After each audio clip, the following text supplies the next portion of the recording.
It was October 2019 when I transferred to a small liberal arts college tucked in the hills of Oregon. I was assigned to a dorm room in a creaky old hall called Hawthorne Hall. My roommate's name was Sasha. She'd been there a semester longer than me, but she was quiet, clean, and mostly kept to herself. The room was small, with antique wooden furniture that had probably been there since the 50s. The only strange thing was a massive mirror nailed to the wall behind Sasha's bed. I remember asking her about it, just in casual conversation, and she simply said it was already there when she moved in. The mirror didn't look decorative. It wasn't the kind that made a room feel bigger or brighter. It was this cold, heavy thing with a dull gold frame and a faint discoloration across the glass, like something had been wiped away but never fully cleaned. Still, I figured it was some old university relic and left it at that, but things started feeling off that same week. Every night around 3 a.m, I'd wake up with a feeling like someone was watching me, not just a hunch, but this pressure in my chest. Sasha always slept like a log, back turned toward me, her body casting a weird shadow against the mirror. Sometimes I thought I saw movement in it, not just reflections of light, but a flicker, a twitch, things the mirror showed that weren't happening in the room. I kept telling myself I was just imagining it. One night I couldn't sleep at all. I sat up in bed, scrolling on my phone, when I noticed something strange in the mirror. It was showing Sasha's bed, but her face wasn't visible. Her body was turned away like usual, but in the reflection, I saw her staring back at me. I dropped my phone. It clattered loudly, and I instinctively looked at Sasha's actual bed. Still asleep, still turned away. When I looked back at the mirror, the face was gone. The next morning, I told her what I'd seen, but she just laughed. Not in a funny way, more like a twitchy, disconnected laugh, like she hadn't slept in a while and didn't care to. That's when I noticed the circles under her eyes. She looked exhausted, haunted even. I asked if she was okay, and she muttered, "It watches me too." I couldn't shake that comment. That day I decided to check the back of the mirror when she went to class. I carefully removed the heavy frame from the wall and found something I wish I never had. Scratched into the wood behind it were markings, dozens of small hash marks, like someone had been counting something, but they weren't in rows or patterns. They were scattered, obsessive, carved in different directions. In the center was a single sentence etched deeper than the rest.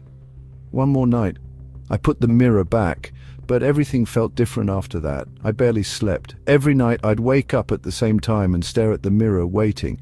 Sometimes it would show Sasha sitting up in bed, staring at me, but when I looked over, she was lying down. Other nights the mirror would reflect me, but my reflection would be smiling when I wasn't. Once I even saw my reflection turn and whisper something to Sasha's reflection. I felt like I was going crazy. The final straw came a week before Halloween. I woke up again at 3 a.m. and saw Sasha standing in front of the mirror, eyes wide, lips moving in a silent conversation.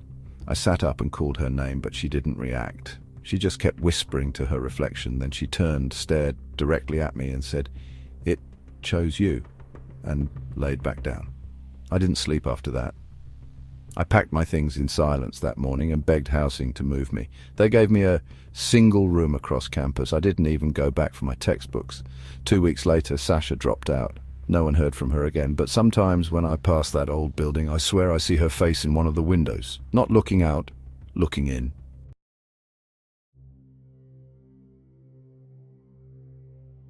In October 2017, I transferred to a small liberal arts college in Oregon, nestled deep in a foggy valley with towering pine forests. I was late to enroll in housing and got stuck in the only available shared dorm, room 218 in Beckman Hall. The RA told me my roommate Caleb had been living there since the start of the year and kept mostly to himself. That didn't bother me. I liked the idea of a quiet roommate. But from the very first night, I knew something was off about Caleb. He was there when I arrived, thin, pale, with eyes that didn't blink often enough. He greeted me flatly and returned to sitting at his desk, where he was writing in a leather-bound journal. I introduced myself, tried some small talk. He nodded at everything but barely said a word. I figured he was just socially awkward. But then I noticed the corner of the room he lived in felt colder than the rest. Physically colder. I could feel it on my skin when I crossed the halfway line of the room.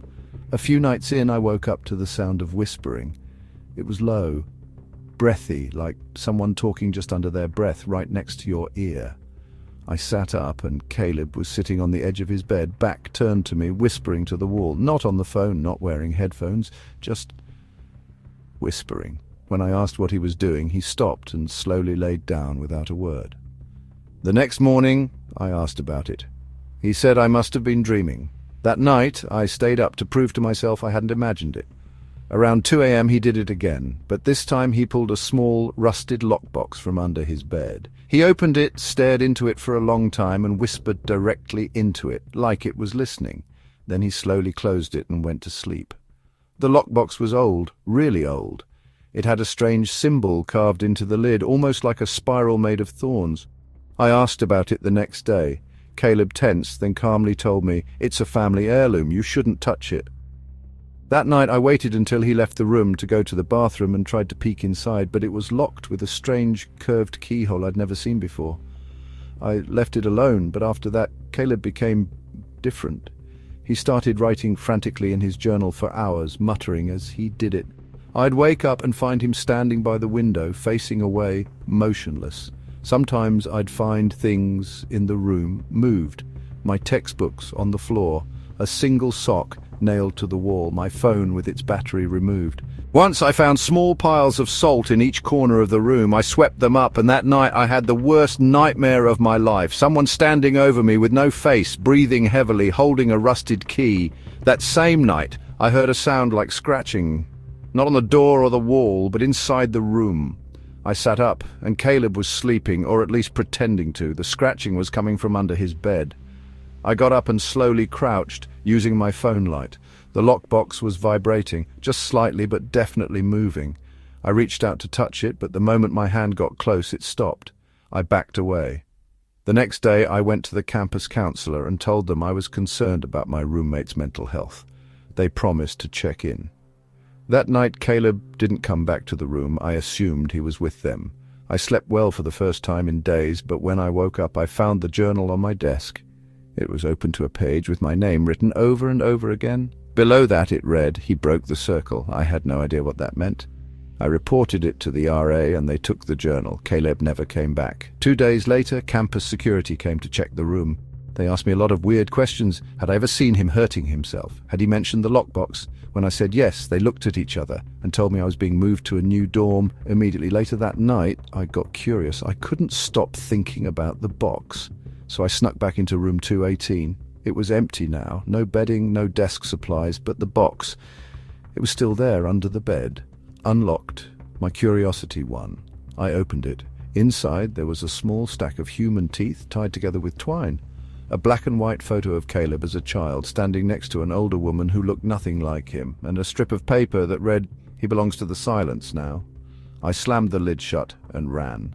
The next day, Beckman Hall was sealed off by campus security. They told students there had been a maintenance issue, something about asbestos. But I saw them removing the lockbox in a padded container and driving it off in a campus police SUV. I've had dreams about Caleb since then, but in them, he's always whispering into that box. And every time he slowly turns his head toward me at the very end, like he knows I'm watching. I never saw him again, and I never want to.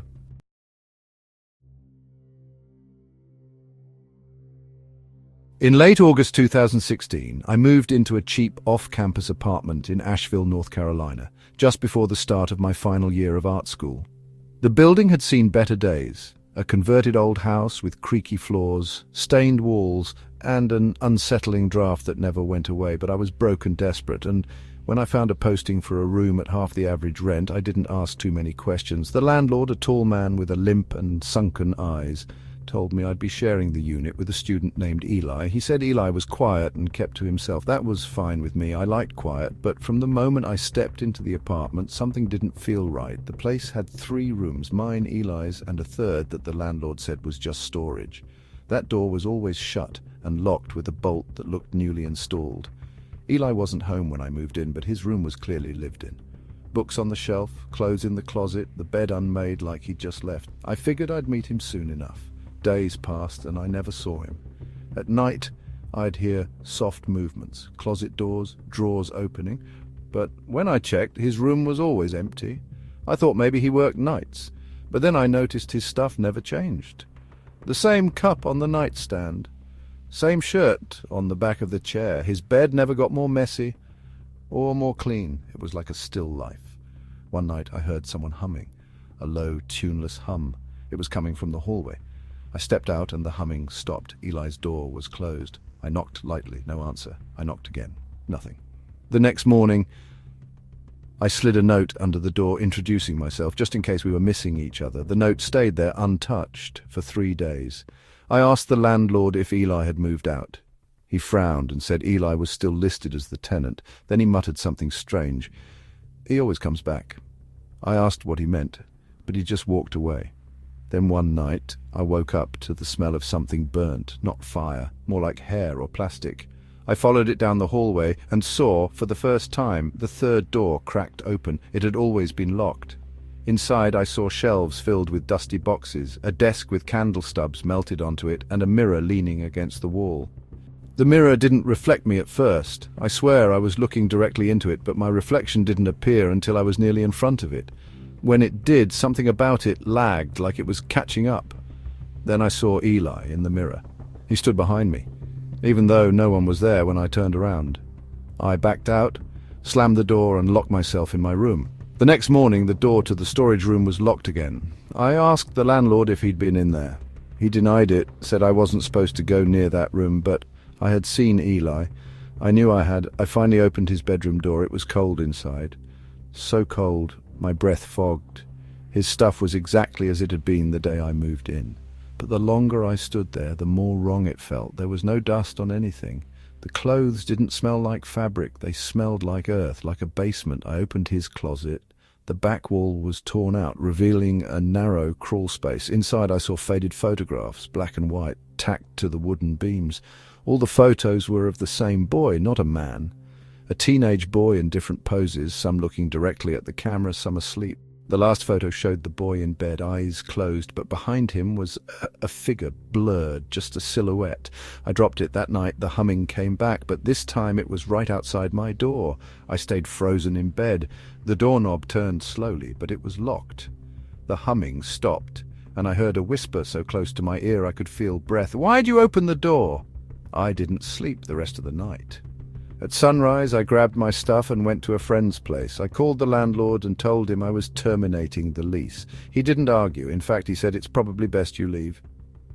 2 weeks later, I went back to collect a box I'd left behind. The apartment was empty. Eli's room was stripped, but the third room, that door was wide open.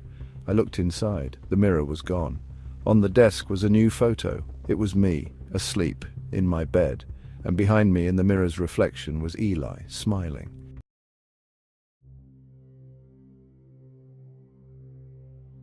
If these stories made you glance over your shoulder or hesitate before trusting a quiet roommate, you're not alone.